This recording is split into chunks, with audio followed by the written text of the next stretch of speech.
안녕하세요. 고려대학교 산업경영공학과 DSB 연구실 석박통합과정 이문입니다. 이번 발표할 논문은 14년도 닙스에서 발표된 Semi-Supervised Learning with Deep Generative 모델로 저자의 이전 연구인 생성모델 VAE를 준지도 학습에 적용한 논문입니다. 발표 시작하겠습니다.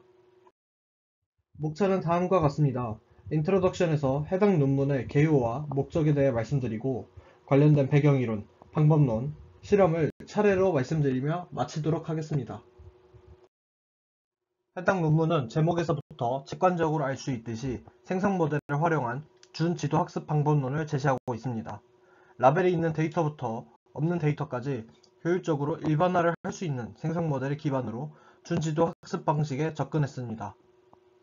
저자의 이전 연구인 VAE를 적극적으로 활용했으며 베리에이셔널 인퍼런스와 베이시안 근사추론을 이용해 생성모델이 준지도 학습을 더 경쟁력 있게 만들어줌을 보여주고 있습니다. 이 논문에서 제시하는 방법론의 목적은 다음과 같습니다. 해당 논문은 생성모델의 힘을 활용하고자 했습니다. 데이터의 본질적인 정보를 학습하고 이를 학습하기 위해 생성모델을 통해 데이터의 확률 분포를 직접 근사하고자 했습니다. 준지도 학습 모델을 결칙치를 보관한 뒤 분류를 하는 문제로서 간주를 했으며 이전에도 생성 모델을 활용한 여러 시도가 있었지만 일반화 및 확장성이 부족했다고 저자는 주장하고 있습니다. 따라서 이 논문은 아래의 컨트리뷰션을 통해 이 문제들을 다루고자 했습니다. 첫 번째, 생성 모델을 이용한 준지도 학습 프레임워크를 제안하고 있습니다. 그리고 베리에이셔널 인퍼런스가 준지도 문제에 어떻게 적용되는지 보여주고 있으며 다양한 데이터셋을 통해 성능을 증명하고 있습니다. 그리고 마지막으로 레이턴트 베리어블들을 통해 생성 모델이 이미지를 어떻게 생성하고 있음을 보여주고 있습니다. 우선 방법론 설명에 앞서 관련 배경 이론부터 말씀드리도록 하겠습니다. 세미-슈퍼바이즈 러닝, 준지도 학습은 가지고 있는 데이터의 일부분만 라벨이 있는 경우를 다룹니다. 즉, 갖고 있는 데이터 중 일부만이 라벨이 있고 나머지 데이터는 라벨이 없는 경우를 의미합니다. 라벨이 없는 데이터를 얻기는 쉽지만 반대로 데이터의 라벨을 얻기는 매우 힘듭니다. 따라서 준지도 학습은 본질적인 데이터의 성질을 이용해 모델의 성능을 높이는 데 집중합니다. 아래 그림들은 지도, 준지도, 비지도 학습을 비교하기 위한 그림으로 지도 학습은 모든 데이터에 대해 빨간색, 파란색처럼 라벨이 있습니다. 준지도 학습은 전체 데이터 중 일부만이 라벨을 갖고 있으며 마지막으로 비지도는 라벨이 아예 없는 경우를 다루고 있습니다. 아래 이미지들은 이미지의 대표적인 데이터셋으로 시파10, 엠니스트, 코코 데이터셋입니다. 시파10이나 엠니스트는 비교적 라벨링이 하기 쉬운 반면 최근에는 코코 데이터셋처럼 라벨링이 어려운 데이터들이 더욱 많아졌습니다. 그렇기에 라벨 데이터셋이 적음에도 활용할 수 있는 준지도 학습 방법론의 중요성은 더더욱 커지고 있습니다. 준지도 학습은 사용하는 방법에 따라서 여러 갈래로 분류가 가능합니다. 이 논문에서 다루고 있는 방법은 생성 모델 기반이며 그 중에서도 아래 표시된 바와 같이 VAE 기반의 방법론을 다루고 있습니다. 다음은 생성 모델에 관한 설명입니다. 생성 모델은 데이터의 확률 분포를 학습하고 이를 활용해 동일한 분포에 있는 데이터를 생성하는 모델입니다. 생성 모델은 분포를 더 잘 모델링할 수 있는 implicit feature를 학습하는 것이 더욱 중요하고 아래 그림에서 볼 수 있듯이 사전 확률 PY를 이용해 X와 Y의 결합 분포를 찾는 것으로 생각할 수 있습니다. 반대로 식별 모델은 X가 주어졌을 때 해당하는 조건부 확률 Y를 직접 찾고자 하는 모델로 우리가 흔히 볼 수 있는 로지스틱 회귀 SVM과 같은 분류기가 이에 해당한다고 볼 수 있습니다. 식별 모델은 생성 모델과 달리 직접적으로 최적의 분류 경계면을 찾는 것으로 목표로 학습을 진행합니다. 다시 정리하면 생성 모델은 사전 확률과 라이클리후드를 이용해 X와 Y의 결합 분포를 찾고자 하며 식별 모델은 X가 주어졌을 때 Y의 조건부 확률 분포를 찾고자 합니다. 조금 더 직관적인 이해를 위해 그림을 통해 설명을 하면 식별 모델은 다음과 같은 빨간색 그리고 파란색 데이터가 있을 때 p, y 기분 x의 경계면을 학습하고자 합니다. 최적의 분류 경계면을 찾는 것을 목표로 하는 겁니다. 반대로 생성 모델의 경우 경계면 대신 각 파란색, 빨간색 데이터의 분포를 직접 근사하여 이를 분류나 회귀에 활용할 수 있습니다. 생성 모델과 식별 모델의 비교를 해보면 식별 모델은 각 클래스를 분류하기 위해 분류 경계면을 직접 학습한다고 하면 생성 모델은 각 클래스의 확률 분포를 먼저 근사한 뒤 이를 이용해 분류 경계면을 만든다고 할 수 있습니다. 생성 모델은 데이터를 통해 X의 기저 분포를 찾는 것이 목적이며 이를 이루는 파라미터를 찾는 것이 중요합니다. 예를 들어 데이터가 가우시안 분포로 생성되었다고 가정을 했을 때 모수의 평균과 분산을 찾는 것이 중요하다고 생각을 할 수 있습니다. 하지만 이것은 거의 불가능합니다. 확률 변수 간의 비선형 그리고 논 콘주게이트하기 때문입니다. 그리고 확률식에서 보았을 때 px는 직접적으로 계산하기 불가능하기 때문입니다. 따라서 이 논문에서는 추적 가능하고 확장 가능한 파라미터를 근사하기 위해서 Variational Inference를 사용하고 있습니다. Variational Inference는 p 세타 기분 x 대신 q 세타 기분 x를 만든 뒤 이를 최대한 p 세타 기분 x와 유사하게 근사를 합니다. 그리고 이러한 근사를 위해서 KL 다이버전스를 사용하고 있습니다. 앞서 말했듯이 p 세타 기분 x를 직접 계산하는 것은 불가능합니다. 그렇기 때문에 q 세타 기분 x를 만들고 이를 최대한 p에 가깝게 근사를 해야 하며 이때 q와 p 간의 KL 다이버전스를 계산하여 이를 최소화하는 파라미터를 찾는 것이 목적입니다.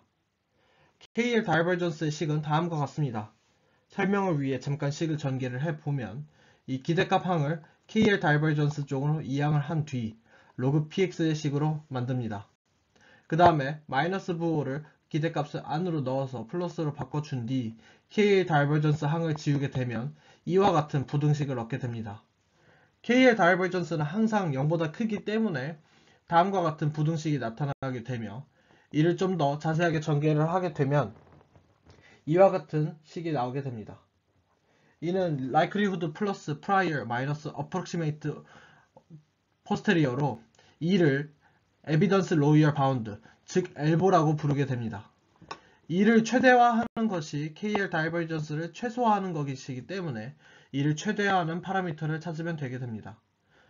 조금 더 자세한 이해를, 쉬운 이해를 위해 아래 식을 보면 로그 px는 미지의 고정된 값이기 때문에 이 엘보 항이 커지게 되면 KL 다이버전스의 항은 작아지게 되며 즉 엘보를 크게 하면 KL 다이버전스를 작게 하게 되고 이는 곧 우리가 직접 만든 Q가 P와 거의 근사하게 된다는 것을 의미합니다. 다음은 방법론입니다. 해당 논문에서는 3개의 모델을 제안하고 있으며 첫 번째 방법론은 아래와 같습니다. M1 모델에서는 저자의 이전 연구인 VA2의 아키텍처를 그대로 사용하고 있으며 피처 리프레젠테이션을 제공하는 모델을 먼저 학습시킨 뒤 이 피처를 이용해 별개의 분류기를 학습하는 방법으로 사용하고 있습니다. 저자는 이 피처들을 이용해 레이턴트 스페이스에 더 정확하게 분류할 수 있다고 주장을 하고 있습니다. 첫 번째 프리트레이닝에서는 라벨, 비라벨 데이터 모두를 사용해 학습을 진행합니다. 인코더, 디코더를 통해 이미지를 재구축하며 레이턴트 베리어블로 비선형 변환을 위한 심층 신경망을 학습합니다. 그 후 프리트레인된 인코더만을 사용해 인풋 데이터에 레이턴트 베리어블 Z로 만든 뒤 이를 별개의 분류기를 학습시킵니다. 파인튜닝에서는 라벨이 있는 데이터만을 이용해 분류기를 학습시키며 분류를 수행할 때 원본 X 데이터를 이용해 분류를 수행하는 것이 아닌 레이턴트 베리어블 Z를 이용해 분류를 수행하게 됩니다. 레이턴트 베리어블 Z의 레이턴트 스페이스는 원본 X 데이터보다 더 낮은 차원이고 이 때문에 더 분류를 잘 수행할 수 있습니다. 두 번째 모델인 M2 모델입니다. M1 모델에서는 레이턴트 베리어블 Z 하나만을 이용해 X를 생성했다면 M2 모델에서는 클래스 라벨 Y 또한 레이턴트 베리어블로 간주하여 사용하게 됩니다. 라벨 Y가 없는 비라벨 데이터의 경우 추론된 사후 분포를 사용하여 얻게 됩니다. 기본적인 구조는 VAE와 동일하며 차이점은 인코더와 디코더의 Z와 Y 라벨 두 개가 레이턴트 베리어블로 같이 들어간다는 점입니다. 라벨 데이터와 비라벨 데이터의 엘보식은 마지막 텀을 제외하고 동일한데 라벨 데이터는 X와 Y를 모두 이용해 Z를 얻는 반면 비라벨 데이터의 경우 X만을 조건으로 사용하여 Z와 Y를 추론하게 됩니다. 하지만 이렇게 그냥 학습할 경우 라벨 Y의 예측 분포는 비라벨 데이터에만 관여하기 때문에 라벨 데이터도 학습할 수 있도록 별도의 클래시파이케이션 로스텀을 추가했습니다. 이것이 가장 아래에 있는 Extended Object Function입니다. 그리고 마지막 모델로 M1과 M2를 합친 스택드 모델입니다. 기본적인 구조는 M2 모델과 거의 동일하며 인코더의 인풋으로 X 로우 데이터를 사용하는 것 대신 프리트레인된 M1 인코더의 레이턴트 베리어블 Z1을 인풋으로 사용하게 됩니다. 각 모델별 아키텍처 비교입니다. M1 모델에서는 모든 데이터를 이용해 VAE를 학습시킨 뒤 인코더에서 출력된 레이턴트 베리어블 Z를 이용해 별도의 분류기를 학습시켰습니다. M2 모델은 레이턴트 베리어블 Z뿐만이 아니라 레이턴트 베리어블 Y를 이용해 모델을 학습시켰습니다.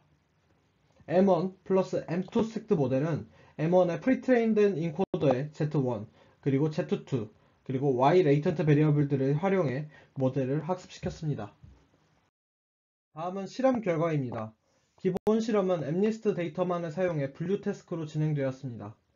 라벨 데이터와 비라벨 데이터가 필요하기 때문에 5만 개의 데이터셋을 다양한 비율에 맞춰 분리했습니다. 라벨 데이터의 사이즈가 100부터 3000까지 각각 실험이 진행되었으며 그 결과는 아래와 같습니다. M1 플러스 M2 스택드 모델이 가장 좋은 성능을 보여주었으며 눈여겨볼 것은 라벨 데이터의 수가 늘어날수록 성능이 같이 좋아졌다는 점입니다. 논문에서는 분류 성능뿐만 아니라 생성된 이미지를 통해 학습이 잘 되었음을 보여주고 있습니다. 해당 이미지는 클래스 레이턴트 베리어블 Y는 고정한 상태에서 Z를 달리하며 생성한 이미지입니다. Z에 따라 조금씩 다르게 생성된 이미지를 볼 수 있으며 이 이미지들은 Z와 Y를 각기 달리하여 생성된 이미지입니다. 가장 왼쪽 컬럼의 이미지들은 실제 테스트 이미지이며 나머지 이미지들은 테스트 이미지에 Z는 고정한 채 Y를 달리하여 생성된 이미지입니다. 두 경우를 통해 Z 그리고 Y가 학습에 영향을 끼쳤음을 확인할 수 있었습니다. 정리를 해보면 해당 논문에서는 생성 모델을 사용한 준지도 모델에 대해서 알아보았습니다. 생성 모델을 활용하기 위해 저자의 이전 연구인 VAE 그리고 Variational Inference를 활용했으며 이를 통해 준지도 학습이 가능함을 보여주고 있습니다. M1, M2 그리고 스택드 모델이 제안되었으며 그중 스택드 모델이 가장 좋은 성능을 보였습니다. 준지도 학습은 라벨, 비라벨 데이터를 모두 활용하는 방법이지만 라벨 데이터의 양에 따라 다른 성능을 보였습니다. 이를 통해 라벨 데이터의 중요성은 여전하다는 것을 알 수 있었습니다. 이 논문은 VA를 준지도 학습에 적용한 최초 논문으로 더 의미가 있었다고 생각을 합니다. 페이퍼 리뷰로 영상을 올리는 것은 이번이 처음이라 많이 떨고 준비도 부족했던 것 같습니다. 또 중간중간 실수도 있었다고 생각이 되는데 하지만 앞으로 열심히 더 노력을 해서 발전하고 더 나은 세미나 그리고 영상을 준비할 수 있도록 하겠습니다. 이만 마치도록 하겠습니다. 감사합니다.